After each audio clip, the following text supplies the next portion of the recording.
Metroid, one of Nintendo's oldest franchises, as well as, alongside Castlevania, the father of a whole genre of video games.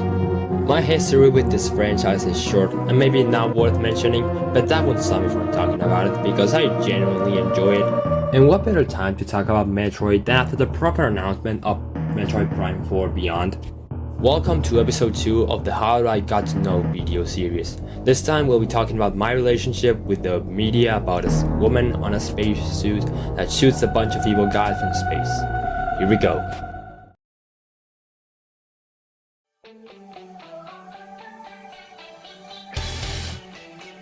Our story starts, like most people do, with Super Smash Bros. Smash is a game where you can very easily stumble across a character whose franchise of origin you've never heard before in your entire life up until that point. This did happen with some franchises such as F-Zero, Fire Emblem, maybe Mario if you were living under a very deep rock, and in this case, Metroid. Everyone probably went through the same process of Samus is a woman when they found out about Zero Suit Samus in the game, or one of those Did You Know videos in YouTube, and that most likely be all of their knowledge for the franchise. For me, that'd be it for Metroid on that period of time. But the more representation Metroid would get in Smash, the more interest I would be getting because, first of all, that is a sick looking dragon, and second, holy shit, it's a dark version of the main character. Then came the Nintendo Direct of E3 2021, and I think we know what happened from there.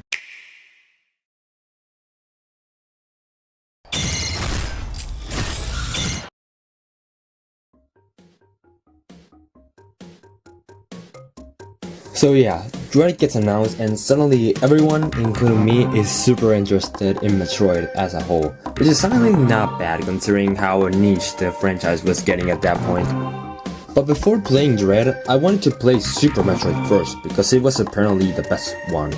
I tried to play the original, but it kinda sucks, so I stuck with Super. And yep, it's a very good game. Controls are a bit outdated because of the console release time, but it's still a lot of fun. And the ambience with the music and the environment is insane. And so, after escaping the exploding planet Zebes, I felt ready to tackle Metroid Dread at the beginning of the next year. Yes, I know I'm not going in chronological order, but who cares when both games drop the lore of previous games. Anyway.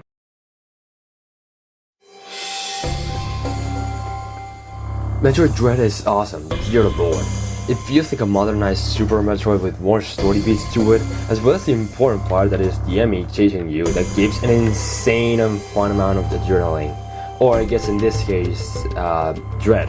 Something that I need to praise Metroid for is how it nails this feeling of loneliness and discovery with these worlds that look and sound so mysterious. Like, it was so fun that I managed to beat the game in 2 days or 3 after the challenge that was its final boss. It was still very fun though. God, I love that final boss. After completing Dread, even if it was just my second Metroid game, I already figured out that this franchise was gonna be one of my favorites and that I would patiently wait for Prime 4 whenever it released. But then, during February of 2023, a big bomb dropped after another one.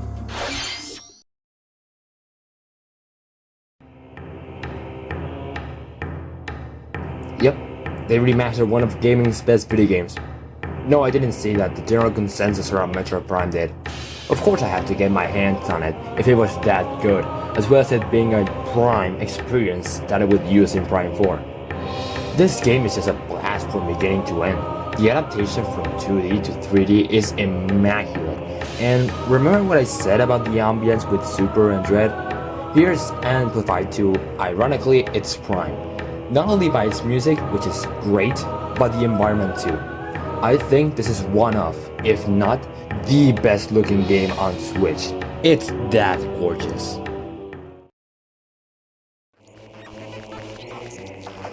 I was straight up giddy when playing Metroid Prime, and it got me more excited to play not only Metroid Prime 4, which man I cannot wait for 2025 to arrive, but also I felt more excited to play even more Metroid games, like the rest of the Prime trilogy or the other 2D games.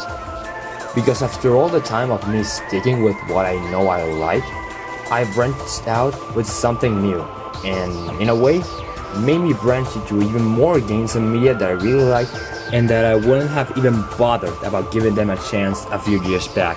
Because that's how I got to know Metroid, my key into something new, and I don't regret it in the slightest.